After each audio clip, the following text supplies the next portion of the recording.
and now I really want to go hiking with you. Cool. The whole bit about Sufis as trees, I'm there. I'm with you. Last up, we have another person who is a writer but can't write a bio more than 2 sentences. It's been at least one every reading. Niki Lassen has volunteered to be the one that's reading. Nicole Lassen is a first-year MFA student studying creative nonfiction and hip-hop dance, in hopes of one day being able to write and dance and ponder the meaning of life leisurely on a grassy knoll for the rest of time and also infinity. Please welcome Niki Lassen.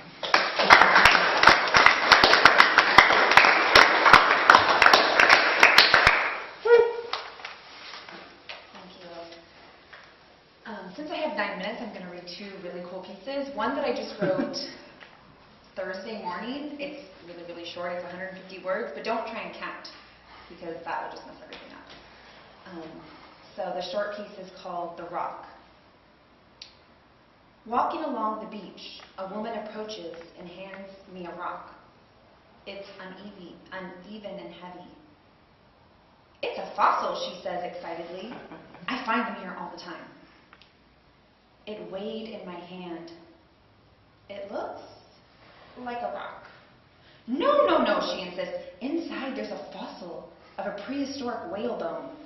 Or something fossilized. I can't remember, but it sounded important. She smiled as she left me standing on the sand as I contemplated the rock. I think I said thank you. I remember pretending to be really excited about this unusual gift. The rock fossil hid in my trunk for about a year before it resurfaced again. I thought about trying to open it somehow and see the inside of the fossil rock to see if there was actually a fossil. It acts now as a paperweight on my bookshelf, preserved without damaging the possibilities inside.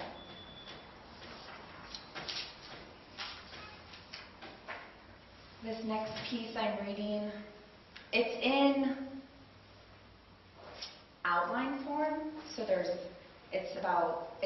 10 rules, and everyone follows these rules, I think. There's like sub-rules and sub-sub-rules and then sub-sub-sub-rules, but I'm not going to tell you what every rule is. I'm just going to tell you the 10 rules, and then I think you'll get it.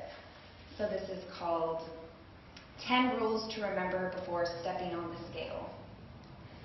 Rule number 1, do not question the scale. Do not think about the reasons for which we have scales or measurements or identifications of worth. Just know that the scale works. It is never wrong. You will adhere to the following rules with pleasure, just as those have before you, just as those who will follow you. Because this mode of measurement is effective. It will not change. Rule number 2. You must step on the scale every day to retrieve your number. More than once a day. The more the better. Even though it is recommended that you should restrict scale use to once a week, you will do it every day. It may even be recommended that you should not retrieve your number at all, that you should concentrate on well-being, energy, fitness, and good spirits. You will not listen to this. You must have your number revealed to you. Because you must. And you must live by this number every day or hour depending on your scale usage. Rule number 3. You will always remember that your number is a measurement of your self-worth. If you do not meet the expected number, you must not eat or drink until you meet the perfect number.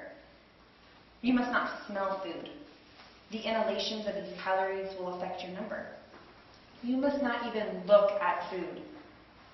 The imagining of consuming food will also affect your number. Though it's inspiring to know that if you stop now, how long you can go without food or drink the rest of your life. Do you understand this yet? Nothing tastes as good as skinny feels.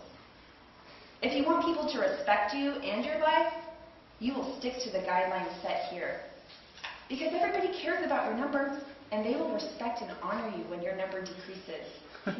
You must also give updates to people on your number so they know how much to respect and honor you. This number tells you who you are. This number reveals your identity. You must face this number that tells you who you are and what you are worth. The lower the number, the more you are worth. It's true. Rule number 4 are rules for scenarios. Scenario number 1. If a person you would like to date tells you he would only date you if you lost some numbers, let that motivate you to lose numbers. He is not an asshole. He's honest, and you admire honesty in whatever form. Scenario number 2. If your mother bribes you with a boob job or booty job or any kind of curve enhancing job or any kind of job or really any kind of bribe at all, only if you lose some numbers, because the only place you don't gain numbers is in the chest or ass, or perhaps once you lose numbers, it will unavoidably shrink the progress you've made in cup or ass size. Take that chance. She is not insensitive. She just knows what men and women like, and at her age, she was half your size, so it's understandable if she is sad for you or embarrassed of you, and that you don't look as good as she did at her age. You should be sympathizing with her. It's really quite selfish of you to take it so personal, because she's only looking out for what is best for you. She wants you to be healthy or married, whatever comes first. Scenario number 3. If you compete in food competitions as a young child with your brother to see who can eat the most food the fastest, know that this will have an effect on how fast you unknowingly eat mass quantities of food as an adult. And you must therefore live without not eating anymore, since you've already consumed your allotted amount. Scenario number 4. If your best friend in 2nd grade starts you on a diet and exercise plan, take her advice. She, after all, must know what she is doing. She is 5 numbers less than you. Scenario number 5. Surround yourself only with people who have lower numbers than you. This will keep your self-esteem low enough to motivate you to have a lower number. Once your number is lower than your friends, though, find new friends and repeat. Rule number 5. You will not be happy until you reach the perfect number. Don't let anyone talk you out of it. It's not what's on the inside that counts. There is no inner beauty.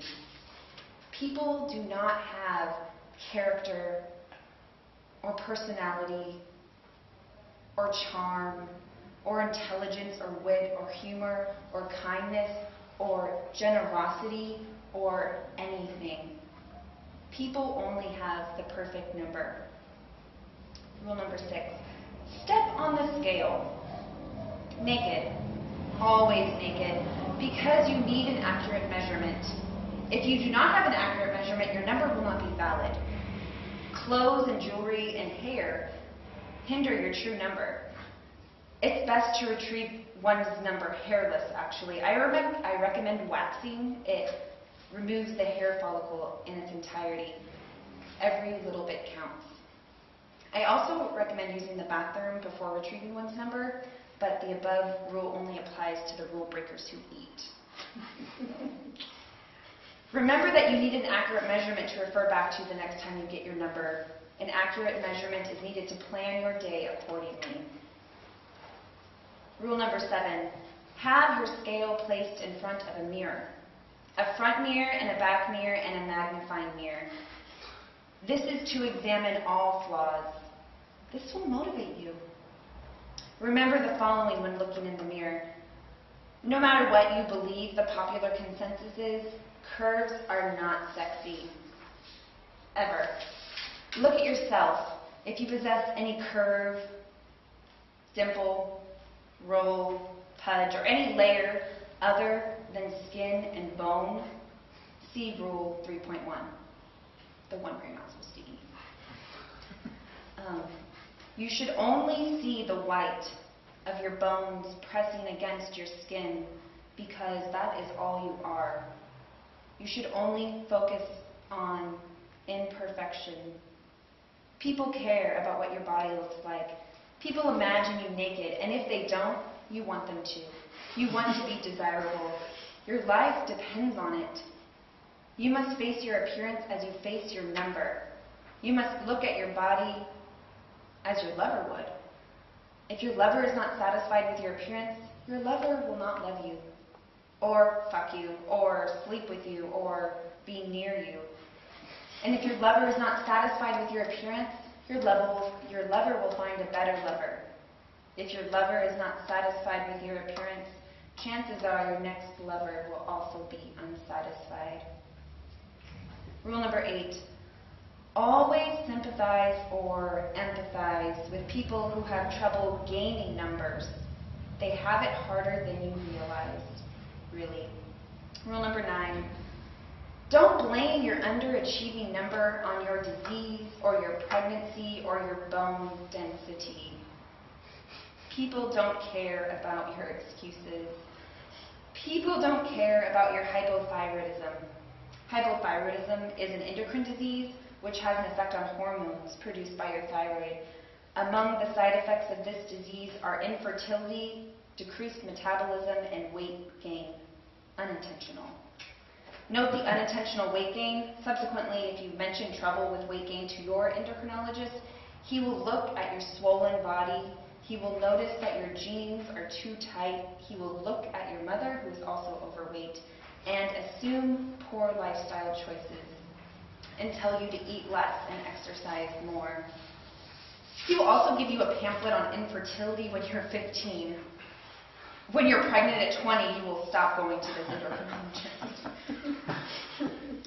Despite what people tell you, even after your number increases by 73 in the first trimester of your pregnancy, you are not eating for 2.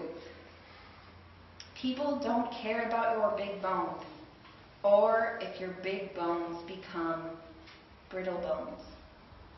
People don't care about your genetics. People don't care if you are sick and or tired.